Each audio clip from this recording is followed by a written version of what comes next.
सुप्रभात बच्चों। आज हम देखेंगे ईथर्स के रासायनिक गुण। सामान्यतया ईथर अधिक क्रियाशील यौगिक नहीं है। इनमें ऑक्सीजन लिंकेज क्रियात्मक समूह अल्कोहल तथा फिनॉल में उपस्थित OH समूह की तुलना में आपेक्षिक रूप से अक्रिय होता है। इसकी जो अभिक्रियाएं हैं वो कई प्रकार की हैं, जैसे एल्किल समूह में सन्निहित अभिक्रिया या ईथरीय ऑक्सीजन के कारण अभिक्रिया या CO बंध विदलन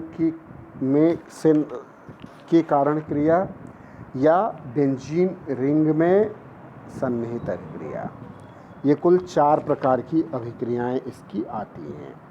क्रमशः एक एक करके देखेंगे। सबसे पहले एल्किल समूह में सन्निहित क्रियाएं। हैलोजनीकरण और दहन। जब ईथर को अंधेरे में हैलोजनों के साथ अभिक्रिया कराते हैं तो हाइड्रोजन के प्रतिस्थापन से अल्फा कार्बन का हाइड्रोजन ही प्रतिस्थापी होता है।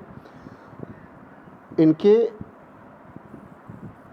प्रतिस्थापी यौगिक बनते हैं। जैसे आप देखो, die ethyl ether CH3CH2O CH2CH3 पर क्लोरीन की क्रिया अंधेरे में होती है तो यहाँ से यहाँ ये अल्फा कार्बन है, यहाँ से हाइड्रोजन हटके ये CHCl बन गया और बन गया 1-एथॉक्सी 1-क्लोरोएथेन।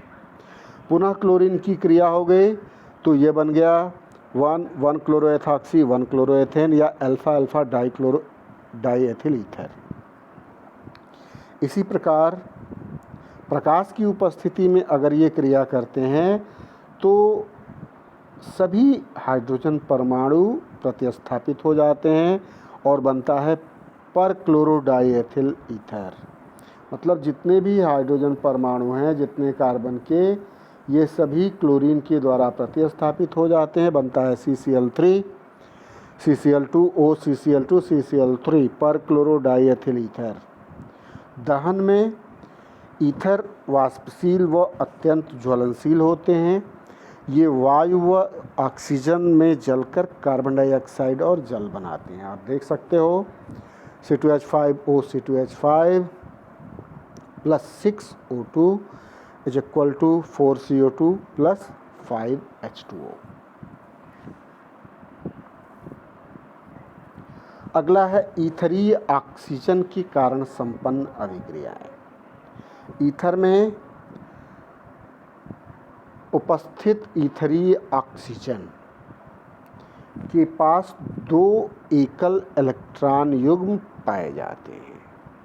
अतः ईथर लुई बेस की भांति व्यवहार करता है तथा न्यून इलेक्ट्रॉन अणुओं को एक इलेक्ट्रॉन युग्म दान करके उपसह संयोजी बंध बनाता है, जैसे परऑक्साइड बनता है। डाईएथिल ईथर है, ये पूरा उलट गई है स्लाइड है। इस डाईएथिल ईथर में ये पूरी स्लाइड पलट गई है। यहाँ पर ऑक्सीजन के पास लोन पेयर है। इसने इस ऑक्सीजन परमाणु को दिया तो इनके बीच में बन गया एथिल परऑक्साइड। ऑक्सीजन ऑक्सीजन उपसह संयोजक बंध, तो ये परऑक्साइड बन गए। दूसरा है ऑक्सोनियम आयनों का निर्माण। यहाँ पे मूलतः ईथर की लुई बेस प्रवृत्ति के कारण ऑक्सीजन इलेक्ट्रॉन युग्म दाता का काम करता है और प्रबल अम्लों के साथ जुड़ करके ऑक्सोनियम लवण निर्मित करता है। जैसे डाईएथिल ईथर पर सांद्र सल्फ्यूरिक अम्ल अगर जुड़ता है ठंडे में, तो आप देखो यहाँ पे इसका हाइड्रोजन जुड़ गया, ये हाइड्रोजन ये इलेक्ट्रॉन युग्म हाइड्रोजन को डोनेट करेगा, ये बन गया ऑक्सोनियम आयन, डाईमेथिल ऑक्सोनियम, और बाहर क्लोरीन होगा।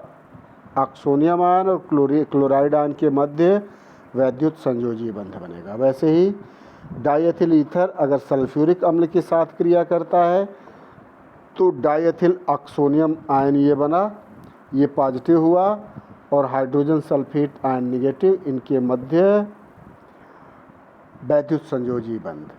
तो ये ऑक्सोनियम लवणों का भी निर्माण करते हैं। इसके बाद आते हैं हैलोजन अम्लों के साथ क्रिया, जो CO कार्बन और ऑक्सीजन बंध के विदलन की सन्निहित अभिक्रिया है। आप इसमें देख सकते हैं ठंडे में ईथर हाइड्रोजन आयोडाइड या हाइड्रोजन ब्रोमाइड के साथ क्रिया करके आयोडोब्रोमेन या आयोडोएथेन या आयोडोएथेन या ब्रोमोएथेन बनाएगा। C2H5O C2H5 plus HI is equal to C2H5I plus C2H5OH। मिश्रित ईथर असम्मित निम्न छोटे एल्किल समूह या युक्त एल्किल हैलाइड का निर्माण करते हैं। इसका कारण बृहद एल्किल समूह की त्रिविम बाधकता है। हैलाइड आयन मुख्यतः छोटे एल्किल समूह पर आक्रमण करता है, जिससे कम त्रिविम बाधकता पाई जाती है। आप देखो यहाँ CH3O C2H5 plus HI is equal to CH3I, मतलब आयोडाइड आयन मेथिल आयन के साथ जुड़ा हुआ है, और OH ion ethanol C2H5OH। Halogen अम्लों के आधिक्य में गर्म करने पर ईथर एल्किल हैलाइड के 2 अणुओं का निर्माण भी करते हैं। जैसे आप यहाँ देख लो C2H5O C2H5 प्लस 2HI आधिक्य में है, तो एथिल आयोडाइड और पानी बन रहा है। CH3O C2H5 प्लस HI के साथ CH3I और C2H5I एल्किल आयोडाइड ही है, इसके साथ पानी बन रहा है। मतलब हैलोजन अम्ल अगर अधिकता में हैं तो एल्कोहल नहीं बनेगा, केवल एल्किल हैलाइड ही बनेंगी, उनके साथ जल बनेगा। जल अपघटन, जल के साथ ईथर्स को उबालने पर अथवा भाप से क्रिया कराने पर ये जल अपघटित होते हैं और अल्कोहल देते हैं। आप देखिए यहाँ CH3O C2H5 plus HOH is equal to CH3OH plus C2H5OH। C2H5O C2H5 plus H2O यानी HOH, ये बनाता है 2C2H5OH। सल्फ्यूरिक अम्ल के साथ क्रिया या बहुत सी क्रियाएं इसमें दिखा देते हैं हम। सल्फ्यूरिक अम्ल के साथ अभिक्रिया, सल्फ्यूरिक अम्ल की उपस्थिति में जल अपघटित होकर के एथिल अल्कोहल बनाता है। ठंडे एवं सांद्र सल्फ्यूरिक अम्ल के साथ अगर इसकी क्रिया करावें तो एथिल अल्कोहल के साथ एथिल हाइड्रोजन सल्फेट बनता है। सांद्र H2SO4 के साथ अगर इसकी क्रिया करावेंगे तो एथिल हाइड्रोजन सल्फेट और जल बनता है। मतलब 3 है, एक तनु उच्च दाब पर, एक ठंडे सल्फ्यूरिक अम्ल के साथ और एक सांद्र सल्फ्यूरिक अम्ल के साथ। एक में अल्कोहल, दूसरे में अल्कोहल और हाइड्रोजन सल्फेट, और तीसरे में हाइड्रोजन सल्फेट। फास्फोरस पेंटाक्लोराइड के साथ क्रिया करके एल्किल हैलाइड बनाता है। C2H5O C2H5 plus PCl3 is equal to 2C2H5OCl plus POCl3। ऐसे ही अम्ल क्लोराइड और अम्ल एनहाइड्राइड के साथ अगर इनकी क्रिया होती है तो एल्किल हैलाइड के साथ एस्टर बनता है। अम्ल क्लोराइड के साथ अगर क्रिया करावें C2H5O C2H5 प्लस CH3COCl, बनता है C2H5Cl प्लस CH3COOH। लेकिन अगर इसकी क्रिया एसिटिक एनहाइड्राइड के साथ अनाद्र जिंक क्लोराइड की उपस्थिति में कराते हैं तो बनता है ethyl acetate, C2H5O C2H5 plus CH3CO whole twice O is equal to 2 CH3COO C2H5 ester बनता है। ईथर की वाष्प को 633 डिग्री केल्विन ताप पर एल्यूमिना के ऊपर से अगर प्रवाहित करते हैं तो इसका निर्जलीकरण हो जाता है और ये बनाता है alkene. C2H5O C2H5 when heated in the presence of dry alumina it forms 2 CH2 double bond CH2 plus H2O। तो ये था इसके CO बंध विदलन में सन्निहित अभिक्रियाएं। अब हम देखते हैं बेंजीन रिंग में सन्निहित अभिक्रियाएं। एरिल एल्किल ईथर में उपस्थित एल्काक्सी समूह जो है वो प्लस R प्रभाव उत्पन्न करता है और आर्थो और पैरा परिस्थितियों पर इलेक्ट्रॉन के घनत्व को बढ़ाता है। आप यहाँ देखो, यहाँ पे OR लगा हुआ है, यहाँ से चला गया इलेक्ट्रॉन, तो ये क्या हुआ, इलेक्ट्रॉन युग्म यहाँ गया तो द्विबंध हो गया और ये इलेक्ट्रॉन डेंसिटी आर्थो पोजीशन पे यहाँ पे आ गई। दूसरी स्थिति में ये पैरा पोजीशन पे है और तीसरी स्थिति में यहाँ पे आप देखो पुनः आर्थो में आ गया, ये आर्थो पोजीशन पर आ गया और पुनः ये वापस अगर इसको ले लें और ये यहाँ पे बंध आ जाए तो ये पुनः पहले वाली स्थिति प्राप्त कर लेता है। तो आर्थो और पैरा स्थितियों पर इलेक्ट्रॉन घनत्व बढ़ने के कारण aryl alkyl ether benzene ring के आर्थो और पैरा स्थितियों पर इलेक्ट्रोफिलिक प्रतिस्थापन अभिक्रियाएं देते हैं। पहला देखो ब्रोमिनीकरण। ब्रोमिनीकरण में क्या है, मेथॉक्सी बेंजीन यानी एनिसोल की क्रिया ब्रोमीन से आयरन उत्प्रेरक की उपस्थिति में कराते हैं तो बनता है 2,4,6 ट्राइब्रोमो मेथॉक्सी बेंजीन। परंतु एनिसोल कार्बन डाइऑक्साइड में घुली ब्रोमीन के साथ अभिक्रिया करता है तो आर्थो या पैरा ब्रोमो एनिसोल बनाता है।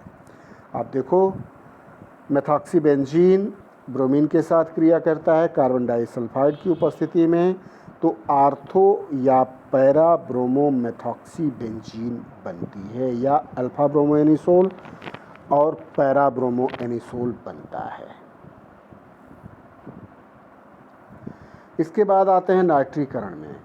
सांद्र सल्फ्यूरिक अम्ल की उपस्थिति में मेथॉक्सी बेंजीन की क्रिया नाइट्रिक अम्ल से कराते हैं तो 2-नाइट्रो-1 मेथॉक्सी बेंजीन या 4-नाइट्रो-1 मेथॉक्सी बेंजीन बनती है। यहाँ भी आर्थो और पैरा पोजीशन पे इलेक्ट्रोफिलिक प्रतिस्थापन होता है। सल्फोनीकरण में भी सांद्र सल्फ्यूरिक अम्ल के साथ अगर मेथॉक्सी बेंजीन की क्रिया कराते हैं तो 2-मेथॉक्सी-1 बेंजीन सल्फोनिक अम्ल बनता है। आर्थो सब्स्टिट्यूट है और वैसे ही 4-मेथॉक्सी-1 बेंजीन सल्फोनिक अम्ल भी बनता है, वो पैरा सब्स्टिट्यूट है। इसके बाद आते हैं फ्रीडल क्राफ्ट एल्कलीकरण या एसिडीकरण। निर्जल एल्युमिनियम क्लोराइड की उपस्थिति में मेथॉक्सी बेंजीन को मेथिल क्लोराइड या एसिटिल क्लोराइड, एल्किल क्लोराइड या एसिटिल क्लोराइड के साथ अगर क्रिया कराते हैं तो आर्थो और पैरा पोजीशन पर एल्किल समूह जुड़ता है। जैसे आप इसमें देख सकते हो मेथॉक्सी बेंजीन की क्रिया CH3Cl से कराते हैं तो बनता है आर्थोमेथिल एनिसोल और पैरामेथिल एनिसोल, या एनिसोल की क्रिया अगर एसिटिल क्लोराइड से होती है तो बनता है आर्थोमेथॉक्सी एसिटोफिनोन या पैरामेथॉक्सी एसिटोफिनोन। आर्थो और पैरा प्रतिस्थापी हैं। ईथर्स के उपयोग। ईथर्स वसा, तेल, गोंद, रेजिन के लिए औद्योगिक एवं प्रयोगशाला विलायक के रूप में प्रयुक्त होता है। इसका उपयोग शल्य चिकित्सा में निश्चेतक में भी करते हैं, कार्बनिक यौगिकों के विलायक निष्कर्षण में करते हैं तथा अभिक्रिया माध्यम के रूप में भी प्रयुक्त होता है। ईथर का प्रयोग हिम कारक के रूप में भी होता है। तो ये ईथर्स के प्रयोग थे। ईथर्स खत्म, यह चैप्टर ही खत्म हुआ। अल्कोहल, फिनाल और ईथर का चैप्टर खत्म हो गया। अब अगले व्याख्यान में हम एल्डिहाइड, कीटोन और कार्बोक्सिलिक अम्ल को देखेंगे। आज के लिए इतना ही। धन्यवाद।